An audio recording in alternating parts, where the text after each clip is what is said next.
소리 잘 들립니까? 오늘 마이크 역사적으로 처음 쓰는 거예요.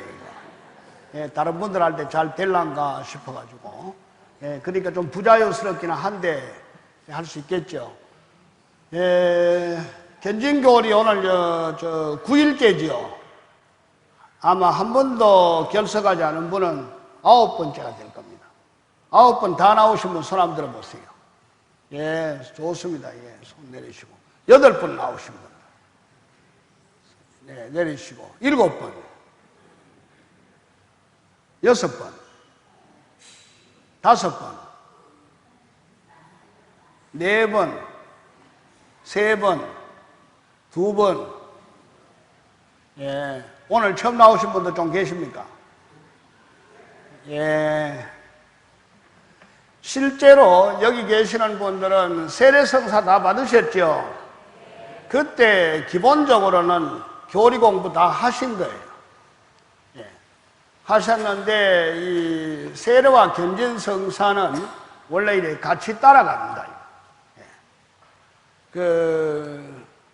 우리가 하나님 은총의 씨앗만을 받았다. 이걸 세례성사라고 한다면 그 결실, 열매를 맺게 하는 게 이게 이제 견진성사다. 이런 얘기예요.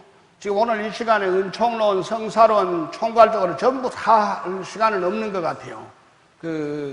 그러나 개괄적으로만 우리 살펴봐야 하는데, 견진이다. 얘기합니다. 견진. 이걸 한문으로 견진 그러죠. 이것은 무슨 소리냐 하면은 신앙을 견고케 한다 하는 뜻으로 알아듣는 겁니다. 견고케 한다. 견진성사에 대한 성서적인 근거는 사도행전 2장입니다. 우리가 잘 아는 것처럼 예수님께서 부활하시고 지상생애를 마감하시고 하늘나라로 승천하셨어요. 그런데 성령을 약속하셨습니다. 며칠 만에 성령이 오셨어요? 열흘 만에 오셨다.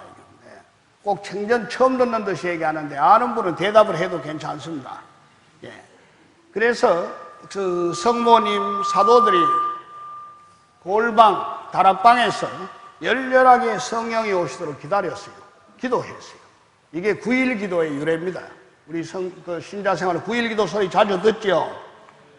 예. 흔히 우스갯소리로 그런 얘기해요. 예수 승천에서 성령 간임 열흘인데, 누가 그런 질문을 합니다. 그러면은 천당 가는데 며칠 걸리느냐, 이렇게 퀴즈 내고 그랬어요, 옛날에. 며칠 걸린다고 그랬어요.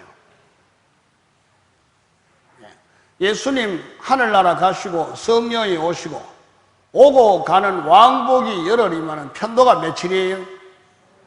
예, 닷새 걸려요. 천당 가는데 닷새 걸린다. 이런 우스갯소리도 했는데, 아무튼 9일 기도의 유래가 거기서 비롯된다. 성령 강림으로 우리가 교회가 창설되는 것을 보는데, 열렬하게 성령을 기다리니까 성령께서 오셨어요. 제자들이 다락방 골방에서 덜덜덜덜 떨었어요. 겁이 났어요. 혹시 누가 잡으러 오지 않나, 박해 위협에서 헤어나지 못했던 것 같아요. 그런데 열렬하게 기다린 성령이 오셨어요. 성령이 오셨는데 어떤 모양으로 오셨느냐? 어떤 모양으로 오셨다고 그랬어요? 불효 모양으로 오셨다. 예. 불효. 이게 불효같이 생겼는지 모르겠는데 그림이 좀 더 알아듣는 예. 상징적으로 알아듣는 거예요. 불효가 가리키는 이 의미를 우리가 잘 새겨들어야 돼요. 불은 어떤 성질이 있습니까? 예. 불 끄면은 이거 어때요? 캄캄하지요? 불은 밝게 한다. 진리의 성령이십니다.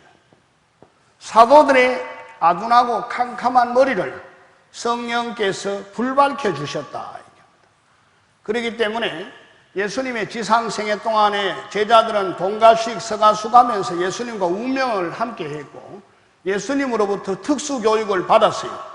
그럼에도 불구하고 확신도 부족했던 것 같고 예수님의 가르침에 대해서 잘 못 알아듣는 것도 있었던 것 같아요.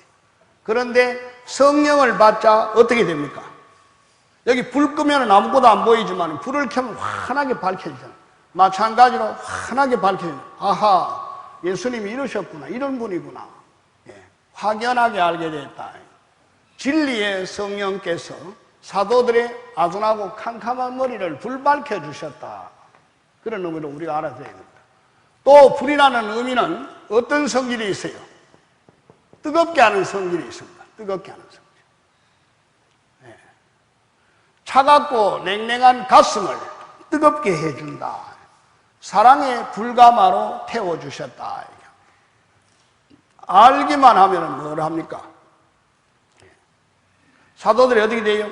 하하, 예수님이라 확연하게 알게 되죠. 그런데 마음이 뜨거워서 견딜 수가 없어. 어떻게 됩니까?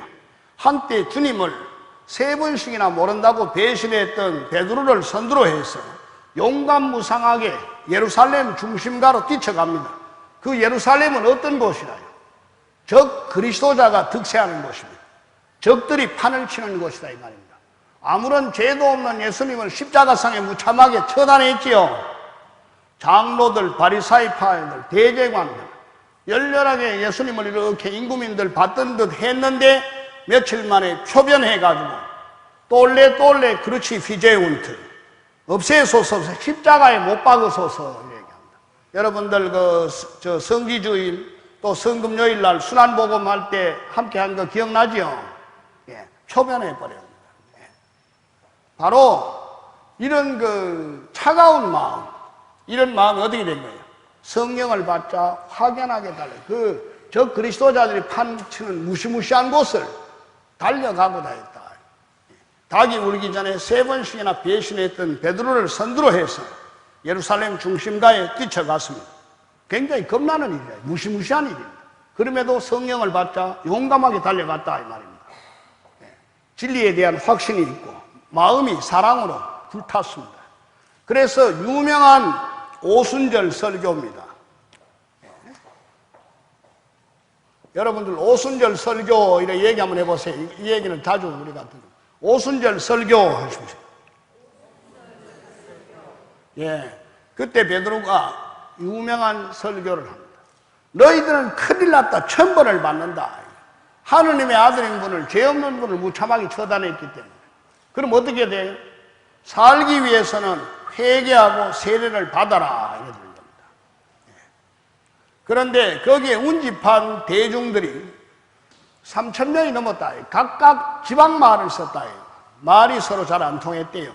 그런데 성령을 받자 그 베드로의 유명한 설교를 들은 그 대중들은 각각 자기 말로 알아들었다 얘기합니다. 말의 통일을 가져왔다 얘기합니다. 말의 통일, 일치를 가져왔다. 일치는 하느님의 선물이고 상급이다 얘기합니다.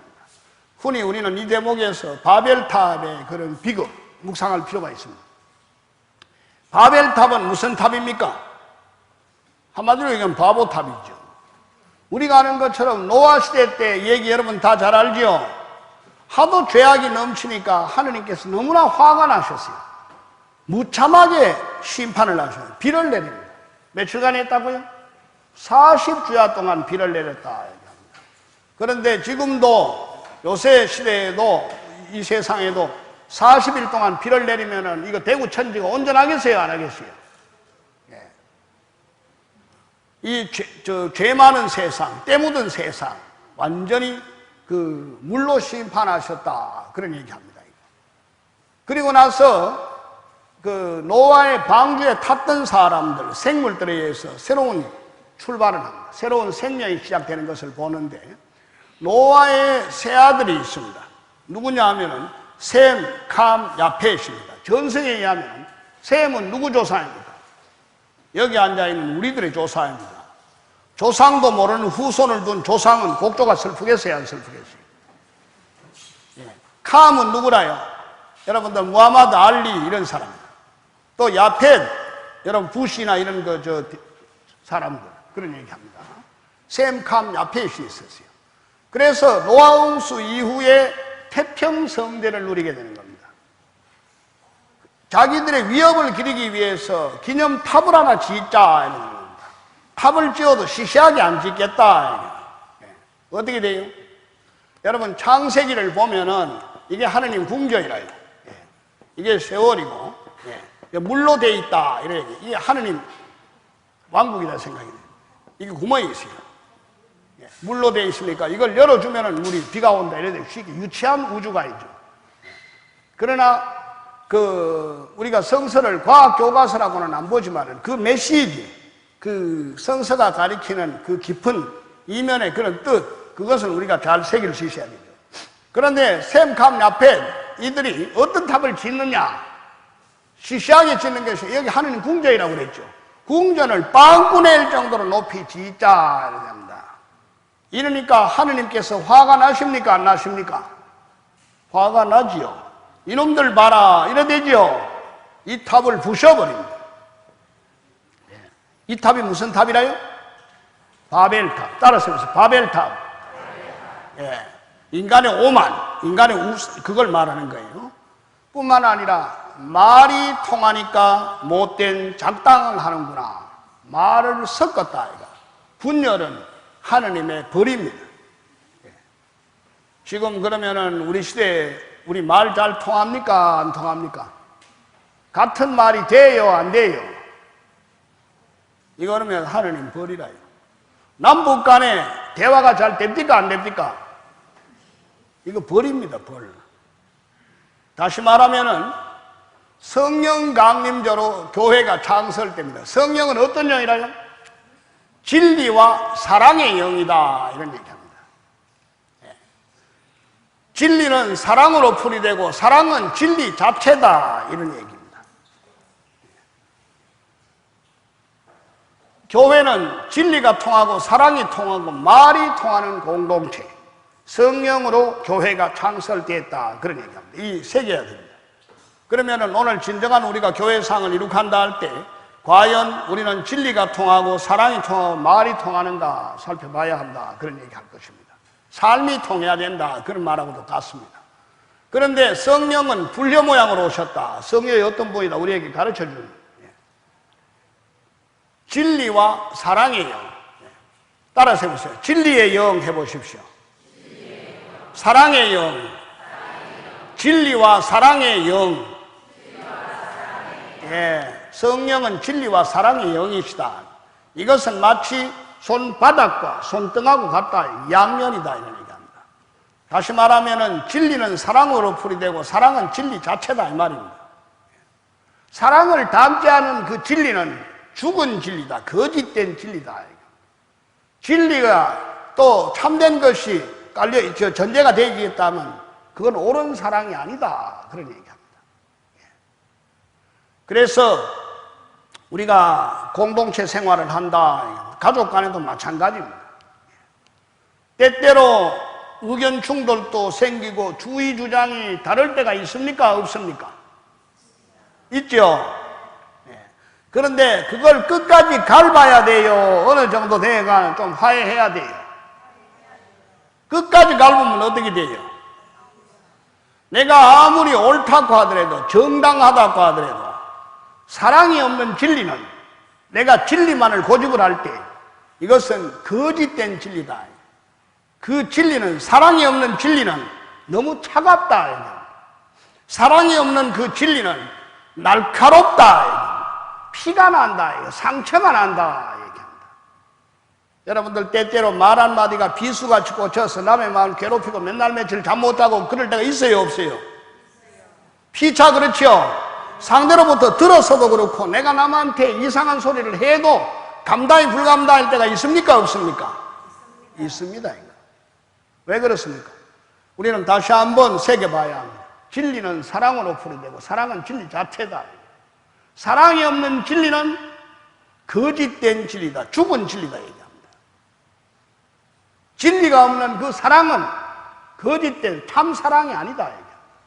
그래서 손바닥과 손등처럼 양면이다. 그래서 우리는 성령을 얘기할 때 무슨 영이라요? 진리와 사랑의 영 이런 얘기합니다. 따라서 해보세요. 진리와 사랑의 영. 그래서 우리 교회는 성령 강림으로 시작이 됩니다. 베드로의 그 유명한 오순절 설교를 들은 그 대중들, 말이 통하지 않는 사람들이 각각 자기 말로 알아들었다 얘기합니다. 그래서 진리가 통하고 사랑이 통하고 말이 통하는 사람끼리, 삶이 통하는